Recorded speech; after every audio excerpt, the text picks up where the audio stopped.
Eu vou ser breve, eu não preparei slide, eu vou depois estar aberta para o debate, mas eu vou trazer alguns pontos que eu considero pontualmente importantes para que a gente possa refletir sobre a questão das perícias na Lei 12.318 de 2010.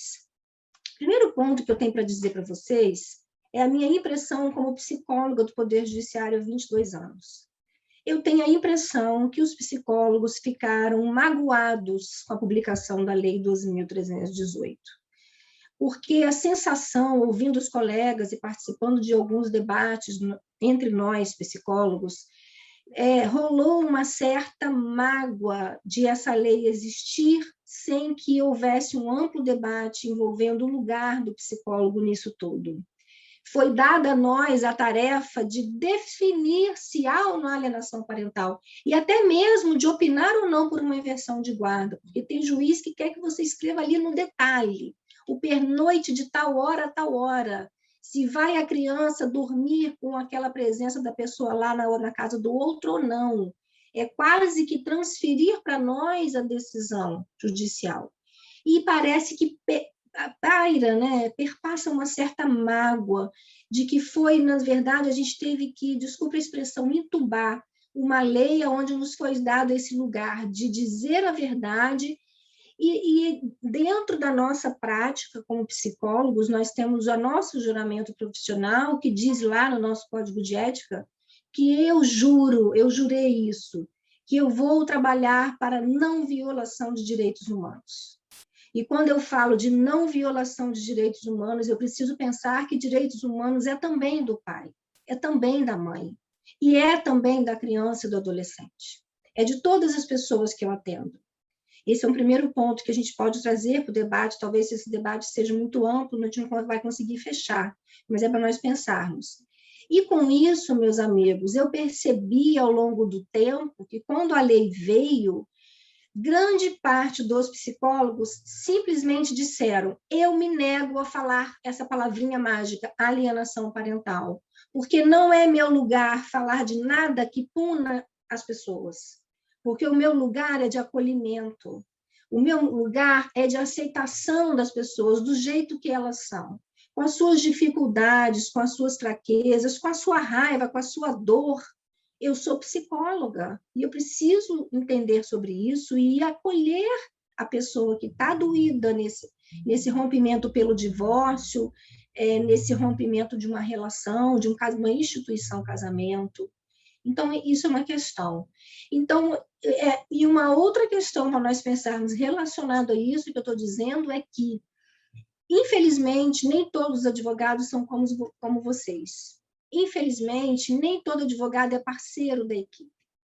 E aí os advogados usam muito o que a gente escreve para nos prejudicar na nossa profissão psicólogo. Levam os laudos que são de dentro do processo para o Conselho de Psicologia, para a nossa comissão de ética do Conselho Federal, e cada Conselho Regional tem a sua comissão de ética também, e acabam, e nós sofremos algumas vezes representações éticas, e vejam vocês como que o sistema é desprotetivo do profissional a quem foi dado o encargo de falar sobre isso, porque eu desconheço, nenhum tribunal do país paga advogado para esse psicólogo se defender no Conselho de Ética. Isso é uma questão importante, política institucional importante. Se eu estou no interior do Tribunal de Justiça a serviço de um juízo de família, de um juízo criminal, e eu tenho que falar sobre isso, porque tem uma lei que diz que é dado a mim esse lugar de dizer, de diagnosticar, como diz lá o parágrafo 2º do artigo 5º, diagnosticar se há ou não esse fenômeno acontecendo, eu preciso de respaldo institucional, porque na hora que eu tiver que responder por isso, eu tenho que responder institucionalmente. Não é a Glícia, a psicóloga clínica, que está ali. É a Glícia, perita do juízo de uma instituição, poder judiciário. Então, essa instituição tem que me oferecer o mínimo de uma defensoria pública que possa me defender perante o meu conselho de ética. E eu vou dizer a vocês que cada vez que um colega vai para o conselho de ética, os outros colegas que trabalham com ele recuam na tinta da caneta. Querem dizer cada vez menos sobre esse tema, porque esse tema só traz dor de cabeça para nós. Esse tema, quando a gente fala essa palavrinha mágica, alienação parental, só traz problema para o profissional. Não há respaldo institucional, não há colaboração da maioria dos advogados. O que eu chamo de colaboração? Um mínimo de eticidade. O advogado não pode mentir quando ele faz impugnação de laudo. O advogado não pode dizer que a psicóloga fez o que ela não fez e que não fez, deixou de fazer o que ela deveria fazer. E eu vou dizer para vocês que vocês são muitas vezes iludidos pelos clientes. Eu tenho aqui no Rio uma relação cordial com os advogados, amistosa, atendo todos, tento conversar, busco ajuda. Eu acho que esse trabalho do perito que está nesse lugar precisa de contar com o apoio do advogado para poder fazer um trabalho de intervenção efetiva na família. Uma família não se transforma com uma simples sentença que declara o ato de alienação parental e inverte uma guarda. É preciso mais do que isso. É preciso que haja um trabalho de intervenção e de conscientização das pessoas inseridas naquele núcleo para a necessidade de mudanças, para que possamos sensibilizar esses pais e esses familiares que esse adolescente, que essa criança está em intenso sofrimento. E eu busco sempre o apoio do advogado, conversa com o seu cliente, diz para o seu cliente que o que ele está fazendo não está sendo legal. Para além de me preocupar com o que eu vou escrever, se eu vou escrever alienação parental, eu me preocupo com aquela criança que está ali. E eu acho que esse trabalho de proteção é a ratio final da lei. É isso que quer o legislador, que nós possamos todos formar uma grande rede de apoio para essa criança em sofrimento, retirando dessa criança a coação, retirando dela essa vivência de liberdade. A Lei 13.431, de 2017, que alterou dispositivos do ECA, ela trouxe lá que a alienação parental é uma espécie de violência psicológica contra a criança e adolescente. Então, vejam bem que o fenômeno é grave. E até hoje a gente conversa com pessoas que falam, isso não existe. Gente, como assim? Vamos amadurecer esse debate. É óbvio que isso existe desde que a humanidade existe.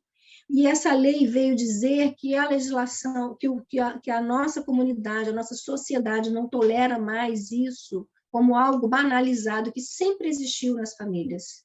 Então, hoje, nós precisamos de entender que esse fenômeno é grave, é violência contra a criança, natureza jurídica de violência contra a criança e abuso moral contra a criança e adolescente.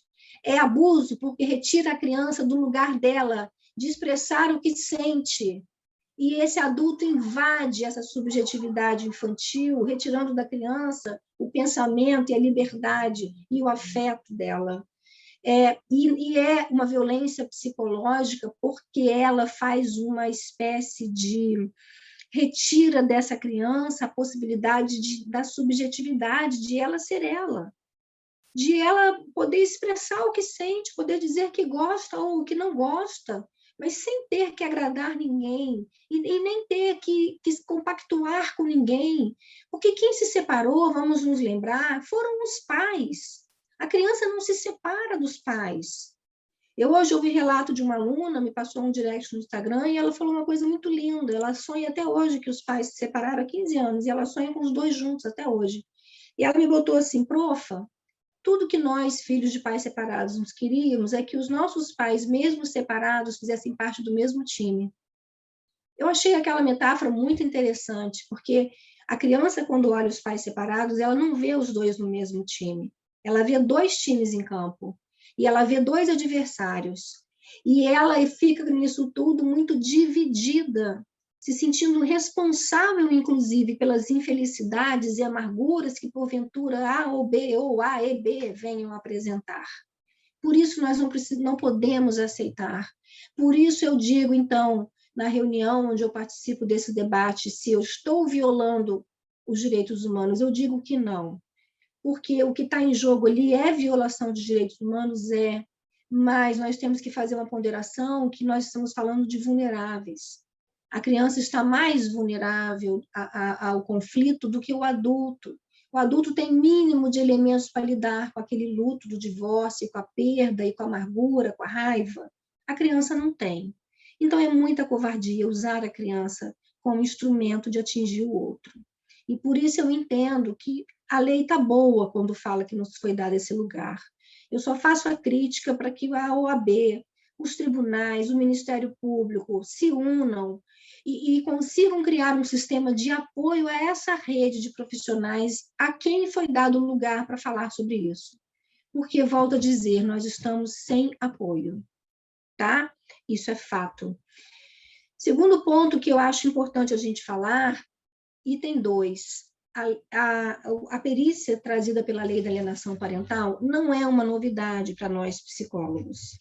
Na verdade, ela veio como se fosse uma coisa muito impactante. Nossa, criou-se uma perícia específica para alienação parental. Engano de quem pensa assim. A avaliação psicológica, que é um instrumento próprio do psicólogo, ela existe desde a existência do Código de Ética. E o conceito de avaliação psicológica está lá na Resolução 9 de 2018, ele diz exatamente o que diz a perícia do artigo 5º. A avaliação psicológica tem sido usada para descrever um conjunto de procedimentos que tem por objetivo coletar dados para testar hipóteses clínicas, diagnósticos, descrever o funcionamento dos indivíduos ou grupos e fazer predições sobre o comportamento ou desempenho em situações específicas. Ou seja, tanto na clínica, quanto no hospital, quanto no Poder Judiciário, o psicólogo faz o quê? A avaliação psicológica. E essa avaliação é exatamente a mesma trazida pela Lei 2.318, sem nenhuma diferença. OBS, terceiro item, faço uma crítica ao que dispõe a lei, ao copiar, me parece que copiou o conceito de avaliação psicológica, replicou e trouxe como se fosse novidade. Não é novidade.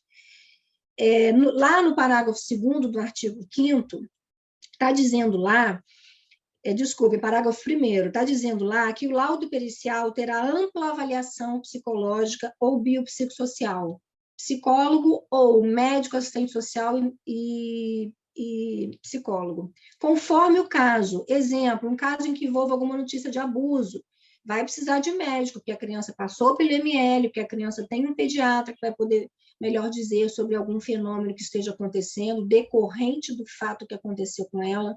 Então, em algumas situações, precisa de médicos psiquiatras para falar sobre eventual transtorno que aquele adulto que cuida da criança apresente, e por aí vamos, né?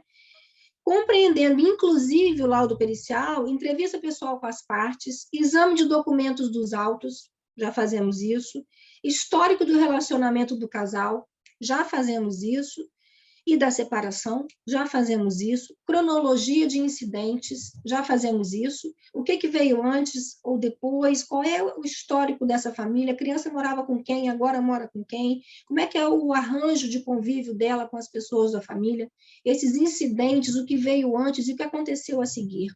Sempre fizemos, e aí vem a minha crítica, que eu vou até marcar aqui com amarelinho para a gente poder falar sobre isso, se vocês tiverem interesse. Fala aqui, no parágrafo 1º do artigo 5º da Lei 12.318, em avaliação de personalidade dos envolvidos. Isso me apavora. Me apavora, porque eu tenho uma impressão, Edna, maravilhosa é você. Eu tenho a impressão, que eu já falei isso aqui num grupo, eu aprendi isso num grupo de trabalho no Tribunal de Justiça, com a juíza chamada Raquel Crispino, que é uma ídola, Silvana conhece, né? Doutora Raquel, que é maravilhosa, e ela, a doutora Raquel, ela trabalha muito com essa causa da infância, e participando de alguns grupos onde a gente discute várias questões ligadas à infância, ela me ensinou uma coisa, Glícia, o ótimo inimigo do bom. Sempre que a gente for falar de política pública, ou de questões institucionais, não adianta a gente prever uma coisa maravilhosa se nós não temos nem o básico. O ótimo é inimigo do bom. Então, meus amigos, a minha opinião, baseada na minha experiência de 22 anos de TJ, é que nós não temos condição de fazer avaliação psicológica dos envolvidos, até porque isso não é o principal numa ação. O principal objeto da avaliação psicológica dentro da esfera do Poder Judiciário é os vínculos, é a relação da criança com aquelas pessoas da família, com tanto o pai quanto a mãe, quanto a família extensa ou ampliada. Não estou ali para fazer diagnóstico de personalidade, não tem nem instrumental para isso. Quando a gente fala em diagnóstico de personalidade, isso requer tempo, isso requer testagem, testes projetivos, testes objetivos, ambiente neutro. Nós não temos nenhuma das premissas exigidas eticamente para realizar a avaliação de personalidade. E eu não sou juiz para ficar julgando as pessoas. Mais um ressentimento dos psicólogos aqui. Me foi dito aqui que eu tenho que avaliar a personalidade, dizer se fulano é bom pai ou mau pai, dizer se fulano é má mãe ou não. Eu não tenho que dizer isso, eu tenho que falar da criança, de como a criança percebe aquele pai, de como a criança percebe aquela mãe. Eu tenho que decodificar esse desejo da criança e do adolescente. Eu não tenho condições para falar sobre personalidades de envolvidos. Inclusive, esse termo é atécnico, empregado aqui nesse lugar. Porque quando a gente fala em avaliação de personalidade, a gente fala numa coisa chamada diagnóstico diferencial, psicodiagnóstico diferencial. Já estudamos sobre isso, eu falo sobre isso. O psicodiagnóstico ele precisa de um espaço clínico, de um ambiente neutro, de 8 a 10 entrevistas com cada um para, ao final, o psicólogo poder fazer um laudo de personalidade. Então, a lei falhou aqui, o ótimo é inimigo do bom. A gente não tem nem o básico, que é o psicólogo dizer sobre alienação. Nós vamos querer que ele faça, então, estudo de personalidade? É isso mesmo? Pelo menos é o que está na lei, mas nós não temos estrutura para fazer. E quando vem uma impugnação de laudo dizendo que eu não fiz avaliação, eu justifico fundamentando nos laudos, no psicodiagnóstico diferencial, na resolução do SATEPSE, que é um sistema de testes que nós temos, disponível no www.cfp.org.br. Lá fala sobre todos os tipos de testes e para que serve cada teste. E nós temos um arsenal de teste de personalidade. E nós não temos no Tribunal de Justiça estrutura para fazer isso, porque não há neutralidade exigida para que se faça psicodiagnóstico diferencial. Tá? Isso é um ponto. Terceiro item, estou caminhando para o quarto item, que é meu último. A lei fala que tem que ter necessidade de comprovação acadêmica ou profissional. A lei veio em boa hora falar disso, porque, de acordo com a pesquisa do IBDFAN e com a minha impressão pessoal, não há capacitação sobre esse tema. É necessário, sim, especificamente, que se conheça melhor esse tema, esses meandros desse fenômeno chamado alienação parental. Porque é uma avaliação como outra avaliação psicológica, em princípio. Mas, se o avaliador não conhecer como acontece exatamente isso, ele pode, muitas vezes, deixar de ser técnico, ou ele ir até o meio do caminho, porque fala-se muito em conflito de lealdade. A criança apresenta conflito de lealdade. Olha, quem é técnico distingue o que é conflito de lealdade de ato de alienação parental. Tem distinção. Tem distinção de conflito de lealdade com ansiedade de separação. Tem distinção. Então, há distinção técnica entre uma coisa e outra, conflito de lealdade, ansiedade de separação, ato de alienação parental, apego patológico, por exemplo, de uma criança com um adulto, que ela se submete, então, aos comandos daquele adulto. Tudo isso tem nome e tem especificidades. Por isso é importante que a gente estude especificamente de alienação, porque quando eu for fazer laudo envolvendo essa demanda, eu preciso explicar bem que não é só um conflito de lealdade, é mais do que isso. Ele beira uma ansiedade de separação, por exemplo.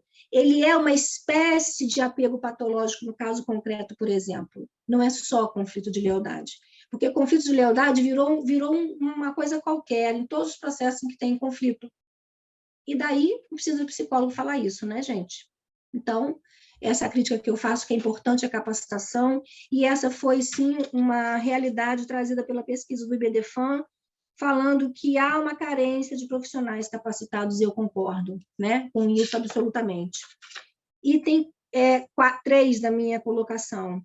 Eu discordo que, para declarar o ato, preciso de perícia. Isso é importante a gente falar. Por que eu discordo? Porque a lei não falou em comportamento da criança. A lei falou em comportamento do adulto e trouxe esse rol de forma bem objetiva. As pessoas podem concluir, com base naquilo que elas têm, uma inicial robusta, uma contestação robusta, e outras provas que venham a surgir ao longo do processo, por alienação parental. E eu percebo que os juízes, porque há o artigo 5º que manda para a equipe, os juízes, então, acabam se deslocando dessa função de declarar o ato. Porque, gente, nada mais é do que violência contra a criança. O juiz da infância não declara que tem violência quando ele suspende o poder familiar e julga procedente um pedido de adoção? Não vejo por que na vara de família o juiz não pode declarar que tem uma violência e ele vê a violência com base nas provas do processo, na hora da entrega de uma criança, por exemplo, um bate-boca na frente da criança, uma filmagem de uma pessoa falando assim, com o dedo na cara, na mão, na cara da criança dentro do elevador, minutos antes de se encontrar com o outro genitor.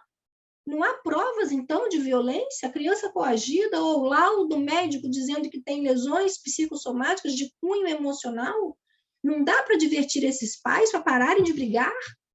Então, não precisa de laudo de psicólogo para o juiz, ab início, declarar o ato. O que eu concordo amplamente, que vai em consonância com o que a Melissa trouxe, é que nas aplicações de decisões em que envolvam uma radicalidade, vamos dizer assim, ou atos mais extremos, como, por exemplo, a inversão da guarda, aí eu entendo que seria importante. Uma inversão provisória, não, mas uma inversão definitiva, sim. Para que essa criança possa, para que o juízo de família possa ter notícia de que a criança está adaptada, que está havendo uma evolução de vínculos com aquele genitor que fora anteriormente alienado. É importante para a estabilidade da criança, tá? E para fechar, eu queria dizer também que eu concordo com todas as sugestões dadas pelas pessoas que participaram da pesquisa, de qualificar profissionais, precisamos de muita qualificação, de capacitação, é verdade. Precisamos de maior aprofundamento sobre esse tema, é verdade, porque o tema é dinâmico, ele muda conforme a sociedade, conforme os arranjos familiares. Então, hoje nós temos a participação do homem ajudando a cuidar, estando dentro de casa, e a mulher ocupando o espaço externo. Precisamos aprofundar isso. Precisamos aprofundar a relação de alienação parental com violência doméstica. Porque quando a gente fala de violência doméstica, a gente acha que é só entre homem e mulher, mas a gente também pode pensar que violência doméstica é também em relação à criança. Uma criança, por exemplo, que vê os pais brigando, ela foi altamente violentada, e isso é doméstico. Aquelas crianças que viram a mãe, juíza Viviane, sendo morta a facadas, isso não é violência doméstica contra essas crianças? Elas terem presenciado o infanticídio da mãe, isso não é violência? Então, vamos discutir violência doméstica contra crianças e alienação parental, porque esse genitor lá atrás disse que a mãe alienava. E para dizer que não alienava, ela levou as filhas ao encontro. Não estou falando do caso concreto aqui, estou falando do que acontece muitas vezes. E as crianças são altamente violentadas quando presenciam brigas e discussões, principalmente crimes cometidos entre os genitores. Então, precisamos aprofundar muito esse debate. E também dizer que, como disse bem a Melissa, pai e mãe não são figuras santas. Há pessoas que simulam terem sido agredidas para conseguir, com isso, afastar o outro da vida do filho, porque já que há um afastamento do casal, uma medida cautelar de afastamento, automaticamente dificulta a vida de quem quer conviver. Precisamos, então, amadurecer muito essa interface da esfera da violência doméstica com a esfera de família, tá? E, por último, para fechar, concordo também que nós precisamos compreender os limites das perícias. Gente, a perícia, ela é um exame, uma avaliação, um estudo técnico feito por um expert. Está lá no 464 do Código de Processo Civil e no 159 do Código de Processo Penal. O expert vai estudar dentro daquilo que se apresenta para ele uma realidade. Então, é um recorte de uma realidade de uma família. Não é a história inteira daquela família. E nisso há limitações. Nós não temos bola de cristal, nós não podemos fazer previsões de comportamento, esse é um dos limites. Nós podemos, sim, baseados nos fatos A, B e C, inferir mas nunca fechar uma situação. E se tratando de seres humanos, nós temos que olhar amplamente, né, como a Melissa falou, para as nossas possibilidades, tá? E se ainda houver tempo, não sei se eu trouxe um poema de Fernando Pessoa, se a Renatinha quiser botar no final do debate para a gente poder fechar. Que nós precisamos, sim, de tudo ficaram 3 coisas: a certeza de que estamos começando, a certeza de que é preciso continuar, a certeza de que podemos ser interrompidos antes de terminar, fazer da interrupção um novo caminho, fazer da queda um passo de dança, do medo uma escola, do sonho uma ponte. Olha a nossa ponte aqui, da procura um encontro, e assim terá valido a pena existir. Muito obrigada, BDFAN, aos amigos queridos pela oportunidade. Obrigada.